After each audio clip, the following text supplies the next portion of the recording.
Okay mga kababayan, no? So nandito naman tayo sa ating YouTube channel para magbigay ng reaction sa mga nagaganap sa ating bansa ngayon. Lalong-lalo na ngayon ito sa ating West Philippine Sea tungkol sa mga incheck na yan. Visit. Alam nyo naman, ang balita ngayon na mainit na balita. Itong barko ng China, biro mo naman biro mo nakapasok sa Manila Bay. Hindi naman actually sa Manila Bay, no? Malapit na talaga, tanaw na tanaw ng mata ng tao. Biro mo niya, ganyang kalupit ang China, ang mga incheck. Pero ano ginawa? Pero ang ginawa ng ating mga kinaukulan, no? So, tinaboy, siyempre, as usual, tinaboy nila. So, ito ang bibigyan natin reaction. Okay, no? So, kung bago ka pa lang sa aking channel, huwag mong kalilimutan na mag-subscribe and like sa ating channel. And also, please, paki-subscribe din kay Melbs Castle, So, sa kanyang video to na ating bibigyan na reaction kasi itong mga incheck na to nakakabwisit. Nakakabwisit talaga. Tingnan mo. Nasa Manila Bay na, tanaw na ng mata ng tao. Okay, no? So, umpisa na natin. Chinese Coast Guard na papunta sa Manila Bay, agad dinikitan at itinaboy ng barko ng PCG.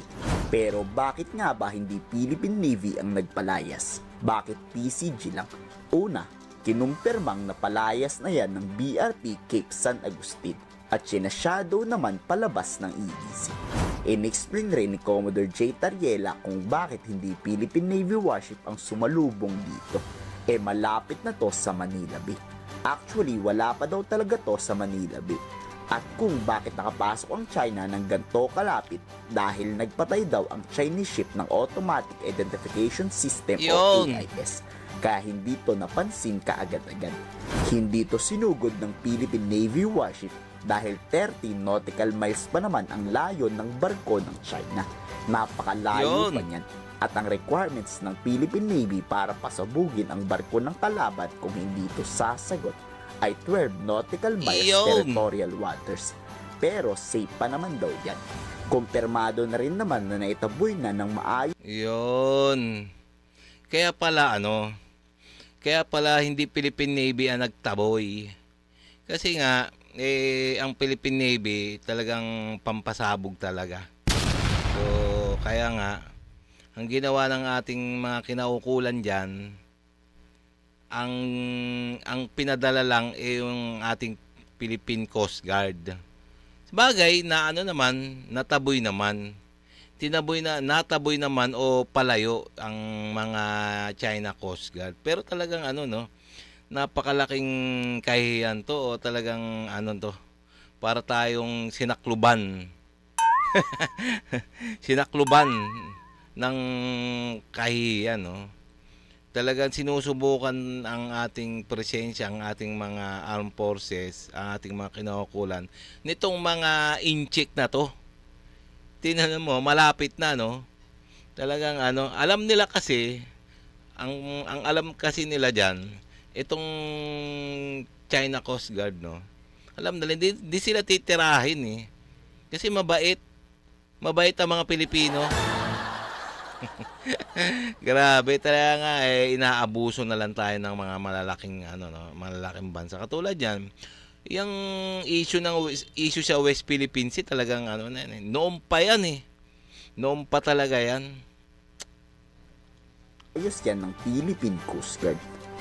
So, hindi naman siya nakapasok sa loob ng Manila Bay and the closest distance na napuntahan ng China Coast Guard is 13 nautical miles from Zambales.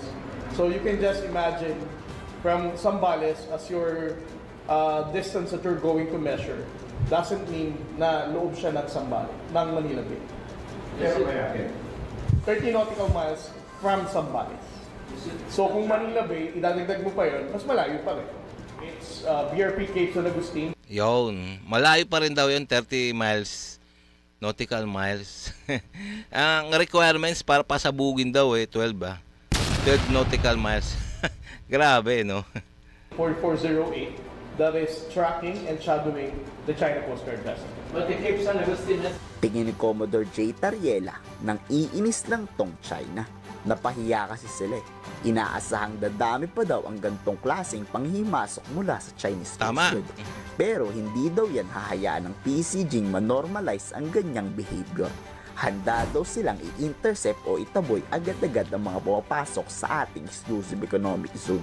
They're also trying to normalize their presence off the coast of Zambales and even Pangasinan, and I think even in Ilocos. So that is the reason why we are constantly deploying Coast Guard vessels to make sure that the China Coast Guard will never normalize such deployment in other coastal provinces off the coast of different, Region 1 or any other provinces. Update naman tayo sa banggaan.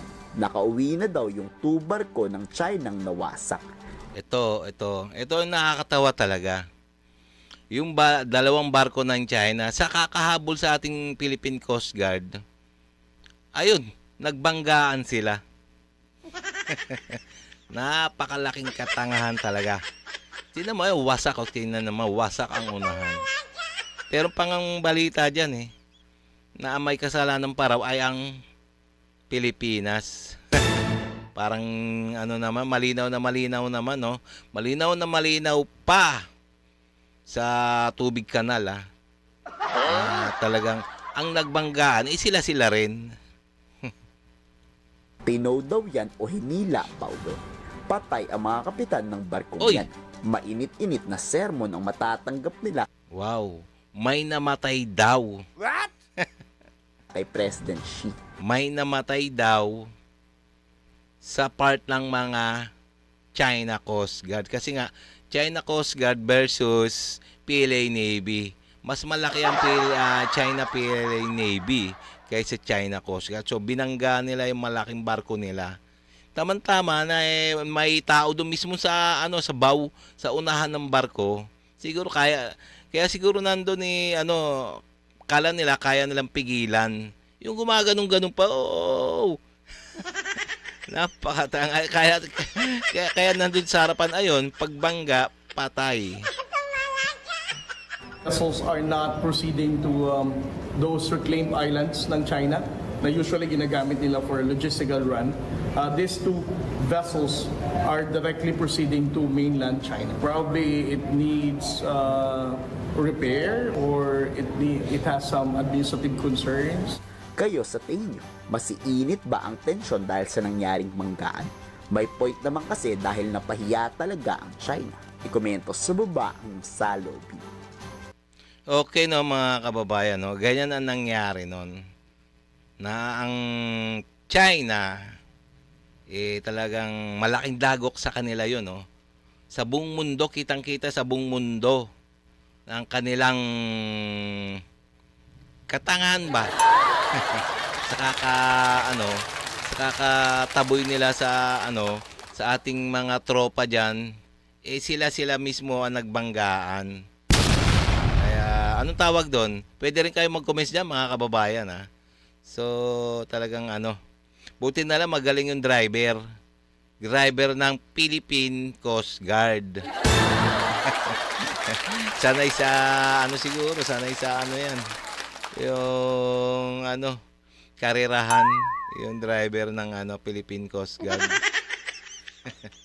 Okay, so nakakatawa lang talaga, nakakabuwisit itong mga incheck na to. So okay, so hanggang dito na lang tayo mga kababayan, Ngayon kung nagustuhan nyo yung mga ganito mga reaction video na katulad nito, please bago tayo magtapos, please like and subscribe na lang muna sa ating YouTube channel bago tayo magtapos. Nang sa gano'n, ma-update pa kayo sa mga video na aking i-upload pa. Okay, maraming salamat.